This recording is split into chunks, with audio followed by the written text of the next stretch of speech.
ચોક કેવટનગર સોસાયટીમાં આવેલા જય હસમુખા હનુમાન ડેરી એન્ડ બેકરીમાં ગતરોજ પોલીસે રેડ પાડી હતી અને સુમુલ ડેરીના સુમુલ શુદ્ધ ઘીનો ડુપ્લિકેટ જથ્થો ઝડપી લીધો છે. કાપોદ્રામાં ડેરીમાંથી જાણીતી કંપની સુમુલ ડેરીનું નકલી ઘી ઝડપાઈ ગયું છે. સુમુલ ડેરીના સ્ટાફને આ અંગેની માહિતી મળી હતી. તેમણે મહાનગરપાલિકાના ફૂડ સેફ્ટી ઓફિસર અને સ્ટાફ સાથે 1 એપ્રિલ સાંજે કાપોદ્રા કારગિલ ચોક જય હસમુખા હનુમાન ડેરી એન્ડ બેકરી પર ચેકિંગ કર્યું. શોકેસમાંથી સુમુલ ડેરીના શુદ્ધ ઘીના 1 લીટરના 3 પાઉચ, 500 મિલીના 5 પાઉચો મેળવ્યા. નકલી ઘી પર એક સરખો મેલ્ટ નંબર લખેલો હોય, આ ઉપરાંત મેન્યુફેક્ચરિંગ અને એક્સપાયરી ડેટ પણ લખેલી હતી. જોકે જે મેલ્ટ નંબર લખ્યો હોય તે સુમુલ ડેરી દ્વારા પેક નહોતા કરાયા.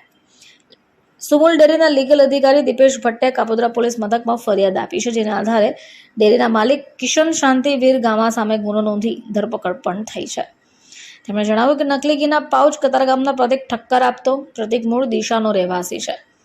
હાલ તો પોલીસે પ્રતિકને શોધવાની કવાયત શરૂ કરી છે.